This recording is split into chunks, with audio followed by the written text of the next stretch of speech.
Good morning सगळ्या फ्रेंड्सला। तर मी कालच यूट्यूबवर व्हिडिओ अपलोड केला होता छोटासा की आम्ही फिरायला चाललोय आणि कुठे चाललोय। तर आम्ही चाललेलो आहे भुलेश्वरला। तर कुठे आहे भुलेश्वर? तर पुणे जिल्ह्यातील पुरंदर तालुक्यामध्ये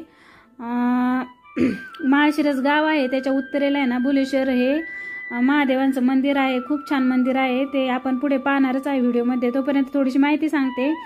हे मंदिर आहे ना 8व्या शतकातील बांधलेलं आहे आणि त्याच्या भिंती आहे ना 12व्या शतकातील बांधलेलं आहे, असं तिथे म्हणजे माहिती मिळते। तिथे गेल्यावर सांगतात पुजारी लोक वगैरे। तर हे मंदिर आहे ना पूर्ण दगडांचं बांधलेलं आहे आणि हे 18व्या शतकातील पेशव्यांचे गुरु सातारचे शाहू यांचे गुरु श्री ब्रह्मेंद्र स्वामी यांनी या मंदिराचा म्हणजे त्यांच्या हस्ते या मंदिराचा जीर्णोद्धार झालेला आहे। त्यावेळी मंदिरावर आहे ना 3 शिखरे होती मंदिरासमोर आणि असं सभा मंडप होता खूप छान, म्हणजे नगरखाना पण म्हणतो आपण त्याला। तर असं हे मंदिर आहे आणि तुम्ही पाहू शकता की हा घाट सुरू झालेला आहे मंदिराकडे जाण्याचा। थोडा रिस्की घाट आहे कारण एक साईडला ना पूर्ण अशी दरी आहे आणि एक साईडला उंच उंच डोंगर आहे, तुम्ही पाहू शकता। पण जाताना एवढं छान वाटते ना ते निसर्ग पाहायला, पूर्ण पावसाळ्यात पाहायला जाण्यासारखं ठिकाण आहे। तर मला कमेंट करून नक्की सांगा की हे भुलेश्वर हे देवस्थान कोणी कोणी पाहिलंय, हे कमेंट करून मला नक्की सांगा। तर खूप छान निसर्ग आहे आणि खूप छान वाटते पाहायला। आणि आम्ही मस्त असा प्रवास सुरू केला होता हा म्हणजे गाडीमध्ये मस्त गाणी लावून। मी आणि माझी मुलं आणि माझे मिस्टर आम्ही चौघच गेलो होतो। त्यांना विचारलं होतं यायचं का, पण ते म्हटले नाही। तर हे गाडी लावत होते तोपर्यंत हा दादा आला आणि तो गंध लावायचं काम करतोय। तर त्याला मी विचारत होते कितवीला आहे वगैरे, तोपर्यंत त्याने गंध लावला। मग नंतर मी त्याला विचारलं किती पैसे कमवतो, तू शाळेत जात नाही का, हेच काम करतो का? तर तो 9वीला होता आणि तो सांगत होता की रविवारच्या दिवशी आणि सोमवारी ते खूप गर्दी असते आणि मी एका दिवसाचे जवळजवळ 1000 ते 1500 रुपये कमवतो। तर मग मी त्याला विचारलं तू काय करतो या 1500 रुपयांचं एवढ्या पैशांचं? तर त्याच्या बोलण्यातून आलं की परिस्थिती गरीब असल्यामुळे मी आईवडिलांनाच देतो ते पैसे घरात खर्च करण्यासाठी। तर पहा किती लहान म्हणजे मुलगा आहे आणि त्याच्यात किती मॅच्युरिटी आलेली आहे की तो एका दिवसामध्ये आठवड्यातून 1000 ते 500-1500 रुपये कमवतो। तर मला खूप भारी वाटलं आणि मी माझ्या मुलांना सांगत होते की बघा एवढासा मुलगा आहे आणि कितीही करतोय, म्हणजे नाही का गंध लावून पैसे कमवतोय। तर हे बघा आता हा रस्ता पूर्ण पाऊस सुरू झाला होता, आम्ही गेलो आणि लगेचच पाऊस चालू झाला होता तिथे। आणि हा आहे ना इथे असे बुरुंज वगैरे बांधलेले होते आणि त्यामुळे हे दिसतंय ना तुम्हाला, हे पहिले पाडलेले आहेत सगळे बुरुंज। आणि हा आऊट थोडासा जवळून आहे म्हणून ह्या रस्त्याने गेलो आम्ही। तिकडून डांबरी पण आहे पण गाडी खूप लांब लावावी लागली होती आम्हाला, कारण श्रावण महिना पूर्ण महिना ना खूप गर्दी असते तर दर्शनाला, खूप लांबून लांबून लोक येतात। आणि हे सगळे माझ्या पुढे गेले होते आणि मी मात्र हळूहळू येत होते। पण काय झालं की मी नेमकी हिलचे सँडल घातले होते आणि त्या पायऱ्या पावसामुळे एवढ्या घसरड्या आणि पाऊस सारखा चालू असल्यामुळे ना थोडंसं असं शेवळ्यासारखं वाटत होतं, त्यामुळे ना फार जपून पावलं टाकायला लागत होती। आणि फायनली हे बघा आपण आलेलो आहे मंदिराच्या एकदम समोर। तर हे आहे भुलेश्वरचं मंदिर, बघा किती छान मंदिर आहे आणि खूप गर्दी पण आहे। आम्ही काहीतरी 12:30च्या दरम्यान गेलो असं 2 तास लागले आम्हाला घरापासून इथं मंदिरापर्यंत यायला, म्हणजे 2 तासाचा प्रवास आहे। तर बघा किती छान असं मंदिर आहे, पूर्ण दगडाचं आहे आणि हे शिवाजी महाराजांच्या काळातलं मंदिर आहे, हे पुरातन मंदिर आहे आणि जागृत देवस्थान आहे। तर इथे ना सार्थक ती घंटा वाजवत होता, त्याला मंदिरात गेलं ना की घंटा वाजवायचीच असते। आणि हा मंदिराच्या समोरचा भाग आहे। आता इथं पब्लिक नाही आहे अजिबात, पण लवकर म्हणजे नाही का एवढं लवकर कोणी येत नाही, पण नंतर भरपूर गर्दी होती। तर बघा आपण चाललेलो आहे मंदिरामध्ये आतमध्ये। तर बघा पूर्ण दगडी बांधकाम आहे, अजिबात वीट वगैरे काही नाहीये, खूप जुनं मंदिर आहे। तुम्ही जर कधी गेला नसेल तर नक्की जा। आणि ही कावड आहे तिथल्या, म्हणजे महादेवांची कावड काहीतरी यात्रा वगैरे भरते असं, नक्की काय मला माहित नाही, पण मी ऐकून आहे की कावड नेतात वगैरे असं।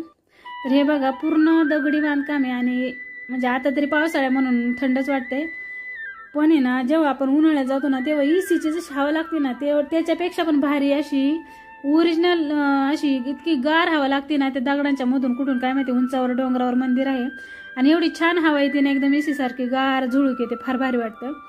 आणि हे बघा पूर्ण खांब वगैरे पूर्ण दगडाचं आहे। तर आपण चाललेलो आहे मंदिराकडे। तर हा नंदी आहे शंकर महादेवांचा, समोर खूप छान नंदी आहे आणि आता तसं तर आहे ना इतर वेळेस आतमध्ये जाऊन देतात, पण आता श्रावण महिना आहे आणि म्हणजे गाभारा थोडा छोटासा आहे त्यामुळे बाहेरच ठेवलेला आहे मुखवटा, त्यामुळे आतमध्ये काही जाऊन देत नाही. आणि इथं पण आहे ना मुखवटा ठेवला आणि इथं नाग आहे ठेवलेला, पूर्ण पॅक आहे. आणि तशी गर्दी भरपूर आहे बघा तुम्ही. आणि इथं पण लोकांनी बेल वगैरे वाहिले, त्या जाळीला नाही का लावून ठेवले फुलं वगैरे, शेवटी तो श्रद्धेचा भाग आहे त्यांच्या. हे पहा हे मुखवटा आहे, म्हणजे त्या पिंडीवर मुखवटाच ठेवलेला असतो. तर आपण मंदिराच्या एकदम समोर आलेलो आहे बघा, ते आतमध्ये जाऊन देत नाही, तरी मी तिथं थोडंसं पटकन काढून तुम्हाला दाखवण्यासाठी केले. रागवत होते ते मोबाईल पाहून, मला ओरडले म्हणून मी बंद केला. तर हे बघा ते समोर दिसतं आहे ना पिवळं, ती पिंड दिसते ना, तर हे मंदिरात आहे ना इथं प्रसाद पण लावतात. तो पूर्ण बाजूला घेता येतो, तो पिंडीवरचं तो वरचं हे, त्याच्याखाली प्रसाद लावतात काही लोक, नवस वगैरे काही बोलायचं असेल तर. आणि हे बघा किती आपल्या शिवाजी महाराजांच्या काळातलं मंदिर आहे, मी मगाशी सांगितलं तुम्हाला. आणि बघा किती छान दगडीचं म्हणजे नाही का अशा मूर्ती बनवलेल्या होत्या, आणि मुघलांनी त्या आपल्या मंदिरातल्या ह्या सगळ्या मूर्ती ना अशा तोडून नुकसान केले. बघा किती छान मूर्ती घडवलेल्या होत्या, किती कष्ट घ्यावे लागले असतील त्या घडवणाऱ्या मूर्तिकारांना. आणि ह्यांनी ना एका शहराचा विचार न करता सगळ्या त्या मूर्ती अशा तोडून, कोणाचे पाय, कोणाचे हात, कोणाचं डोकं असं तोडून आहे ना पूर्ण त्या मूर्ती अशा तोडून टाकल्यात. इथे ना क्वचितच एखादी अर्धी फक्त मूर्ती अशी पूर्ण आहे, नाही तर सगळ्याच मूर्ती अशा तोडून टाकल्यात. आणि ह्या अशा छोट्या छोट्या नाही का अशा हे करून तिथं देव पण आहेत, विठ्ठल रुक्मिणी पिंडी वगैरे असं छोटं छोटं आहे बघा, इथं पिंड आहे. आणि इथं ना मी मगाशी सांगितलं तुम्हाला प्रसाद लावतात, तर ते खरं आहे. सगळ्यात आधी जेव्हा माझं लग्न झालं तेव्हा आम्ही इथं आलो होतो पहिल्यांदा, तर तेव्हा गर्दी नव्हती आणि आम्ही श्रावण सोडून इतर वेळेस आलो होतो. तर तो वरचं हे ना महादेवांचं ते वरचं लिंग आहे ना, ते साईडला करून तिथं प्रसाद लावतात. आणि हे बघा हे कुत्रा किती छान झोपलंय तिथं, बाहेर पाऊस पडतोय त्यामुळे मस्त ऊब येत असेल त्याला.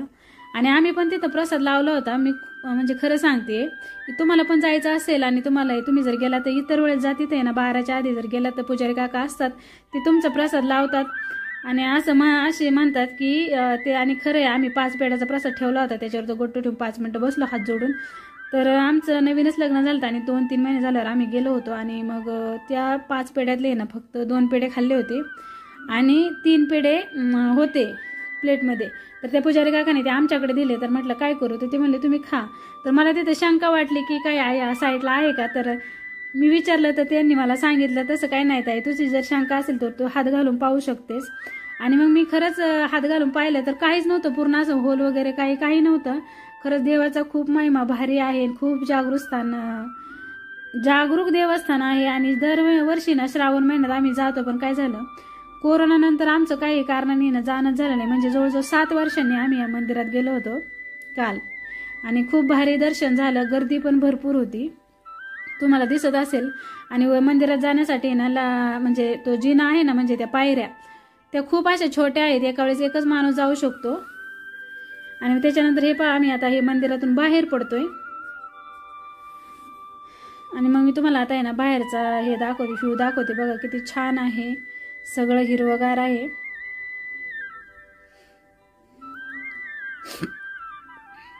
इथे या ताईंबरोबर मी एक फोटो काढला. नंतर हे बघा ही मंदिराची पाठीमागची बाजू आहे बघा, पूर्ण डोंगरावर आहे आणि हे गाव आहे, जागजागी पाणी साठलेलं दिसतंय. अगदी निसर्ग अगदी हिरवागार आहे, पावसामुळे खूप छान सौंदर्य वाढलंय निसर्गाचं.